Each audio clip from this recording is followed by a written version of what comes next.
Lupa dia mengarah matahari terbit ke terbenam, gitulah. Lepas tu dia kata, panah baca doa dia, baca dia punya wirid, zikir dia. Pendek je. Apa wirid dia? Bismillahi Rabbi Ghulam. Itu je. Bismillahi Rabbi Ghulam. Itu doa dia.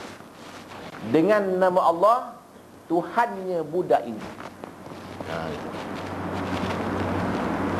Waktu ramai semua rakyat datang kumpul, ikatlah budak terpukul, dan dia pun panah. Dia baca Bismillahi Rabbi Ghulam, dengan nama Allah Tuhannya budak ini. Panah, kena mati.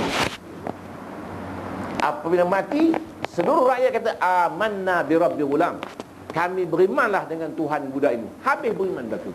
Dah pening pula raja. Dianggap tadi ni, kalau sudah dibunuh budak tu, itu balasan dia. Kau beriman dah. Kau berimanlah dengan Tuhan. Itu balasan dia. Makna seorang punya pasal mati, habis rakyat beriman belaka kepada Allah Subhanahu Wa Taala. Jadi raja sudah murka. Mati Firaun lah. Firaun tak murka. Firaun kata pun, macam mana kau orang semua ni? Kau beriman sebelum aku beri kebenaran. Firaun marah pula. Kau orang ni beriman sebelum aku beri kebenaran. Nak beriman Allah apa dan tak kebenaran juga. Budak ini pun dia mati selamat seorang. Mati seorang. Tapi untung orang ramai, raja pun pening pasal orang sudah beriman kepada Allah Subhanahu Wa Taala.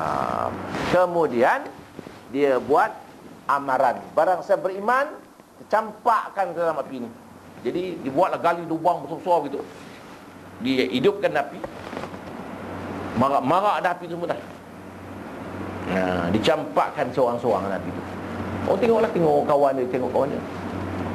Dalam tafsir jalan lain mengatakan bahawa apabila mereka campakkan itu, campak ke api itu, sebelum jatuh dalam api, Allah cabut nyawa dia, supaya dia tak sempat merasakan sakitnya kena api.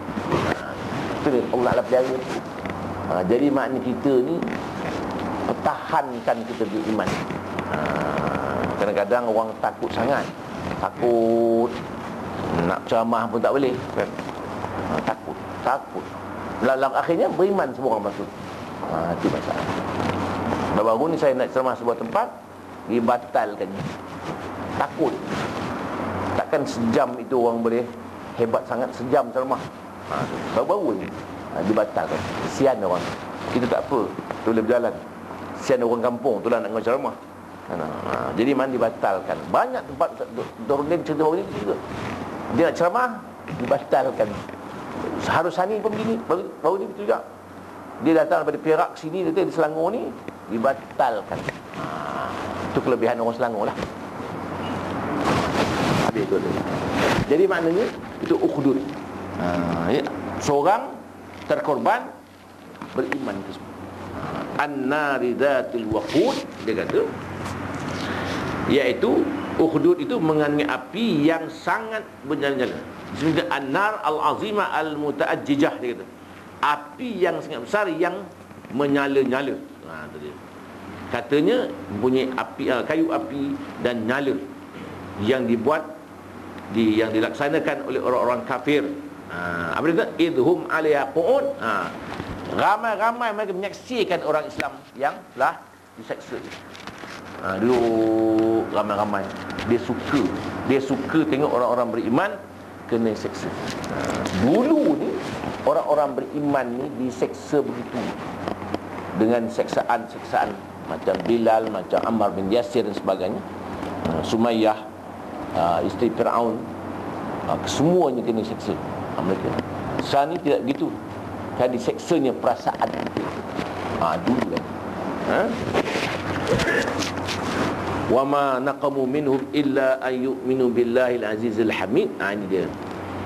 Apa dia kata? Wa ma naqamu, tidaklah mereka mendendam atau tidaklah mereka itu menyiksa orang-orang beriman, melainkan kerana beriman mereka itu kepada Allah Subhanahu Wa Taala yang Maha Mulia lagi Maha Terpuji. Oleh sebab mereka itu berimanlah kepada Taala, maka mereka disiksa. Jadi kita ni ingatlah bahawa dalam dunia ni kena seksa kerana mempertahankan kita punya agama, mati syahid. Kau ingat ya, waktu Said Kutub nak digantung, diminta dia tulis satu surat cik je, mengatakan apa pengajaran dia semuanya salah belaka. Baru lepas tu dia tergantung. Tidak ada kata, kalau Allah Ta'ala kata aku mati, aku mati. Tidak. Dia mati, dia tergantung, mempertahankan akidah. Hasan Al-Banna pun begitu. Maknanya itu zaman moden, tahun 1940-an. Bukan 60-an.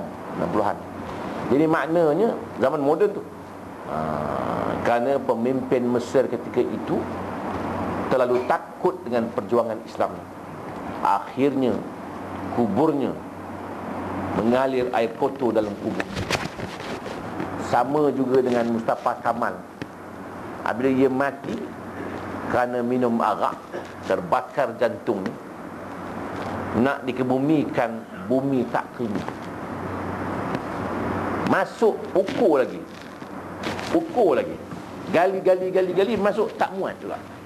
Gali lagi, panjang sikit lagi, masuk tak muat juga. Itu kubur Mustafa Kamal. Akhirnya mereka buatkan simen, masuk dalam simen, tak dikebumikan.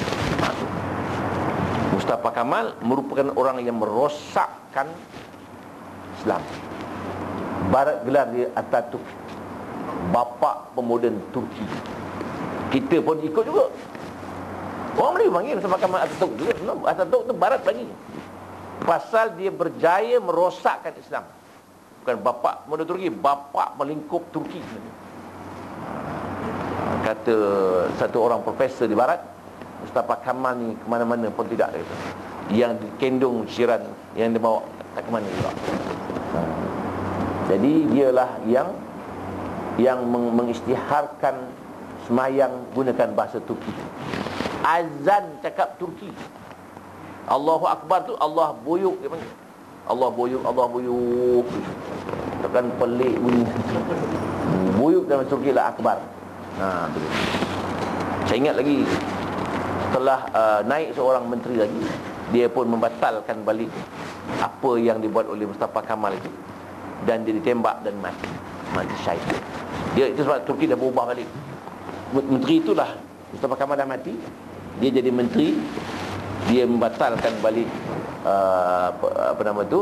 apa yang dibuat oleh Mustafa Kamal, menturkikan azan. Mustafa Kamal kan dia bukan orang yang mengubah Jawi kepada Rumi tulisan. Tulisan Arab kan tak ada. Di Turki tulisan Rumi tak ada. Akhirnya Malaysia pun ikut Mustafa Kamal. Malaysia ikut, tidak menggunakan bahasa Jawi lagi untuk tujuan resmi. Kita tengok dalam dunia, Bangladesh pakai tulisan dia, Pakistan pakai, Iran pakai, China pakai, Korea pakai, Jepun pakai bahasa dia. Malaysia tak, dia merumikan. Malaysia sama. Brunei masih tahankan Jawi dia. Akhirnya anak-anak kita pun tak pandai baca. Itu problem dia. Ini semuanya berdasarkan kepada takut pada orang yang beriman kepada Allah SWT. Jawi itu nanti orang kuat iman takut. Akhirnya Pakistan pun huru-hara akibat menutup sekolah-sekolah pondok itu. Malaysia pun di antara negara yang telah menghapuskan pondok-pondok. Banyak ulama-ulama yang lahir daripada sekolah-sekolah pondok. Sekarang ni ulama-ulama kita banyak tebuk-tebuk kitab. Tebuk je. Ini sikit. Sebab sekarang ni bila balik Mesir, tanya baik baris, boleh baris. Saya MPK tak ambil Nahu kan. Orang sekolah Arab tak boleh begitu. Orang sekolah Arab ni semua ilmu kena tahu. Tanya hukum fiqh, saya usuluddin. Mana? Orang sekolah komputer tak apa. Saya ekonomi tak jawab sains tak apa. Saya sains tak kerti ekonomi tak apa. Kita mengaji agama ni semua kena tahu. Dia ilmu nahwu tahu, ilmu saraf tahu, balaghah tahu, fiqh kena tahu, tauhid kena tahu, usul hadis kena tahu, usul fiqh kena tahu, semua gitu. Sekarang tak. Sekarang ni balik Mesir, sekarang Arab pun tak boleh. Habis. Saya dulu interview budak Mesir ni, interview bahasa Arab. Hau biru bahasa dia. Ini. Pasal sekarang ni sudah tidak lagi berdasarkan pada ilmu. Ilmu kita dulu gini, ilmu tu kembang gitu. Kan menguncup kan sekarang ni kan. Kecil sampai MA kecil sikit. PhD lagi kecil. Dah ada PhD pula, something pula dia. Itu masalah. Sudah melekeh-lekehkan orang pula. Itu hal dia. Saya begini, kita ni kalau ada ilmu, hendaklah anggap ada orang yang lebih pandai pada kita. Fawqa kulli dzil ilmin alim. Di atas orang alim tu ada orang alim lagi. Satu kisah zaman dulu. Seorang budak, anak orang kaya, belajar di 4 negara.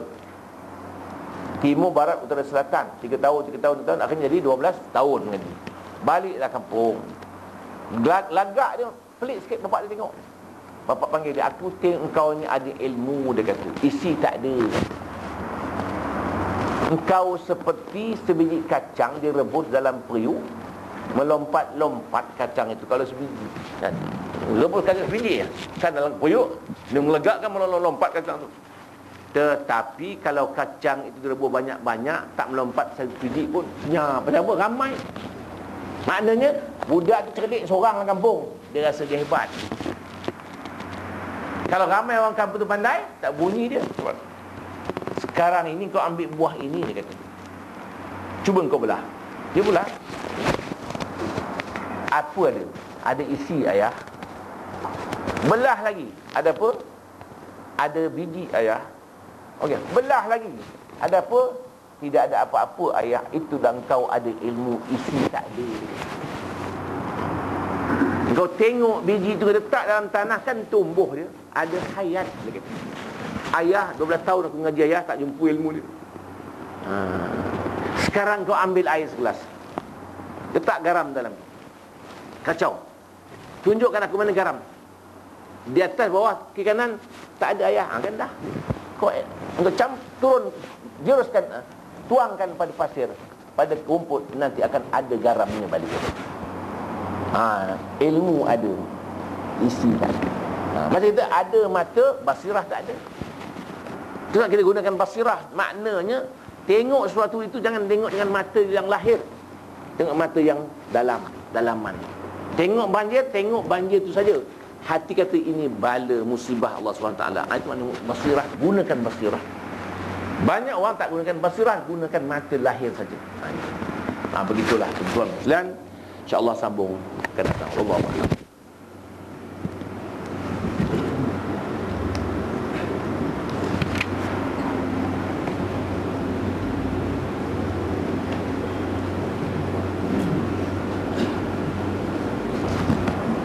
A'udzu billahi minasyaitonir rajim. Bismillahirrahmanirrahim. Alhamdulillahirabbil alamin. Wassalatu wassalamu ala asyrafil anbiya'i wal mursalin wa ala alihi washabbihi ajma'in. Allahumma nawwir bil ilmi qulubana wasta'mil bi ta'atika abdanana wa khallis minal fitani wal mihani asrarana washwal bil i'tibari aftarana wa qina syarra wasawisi syaitan wa ajirna minhu ya rahman hatta la yakuna lahu alaina sultan. Wa sallallahu ala Muhammadin wa ala alihi washabbihi wasallam. Walhamdulillahirabbil alamin. Assalamualaikum warahmatullahi wabarakatuh.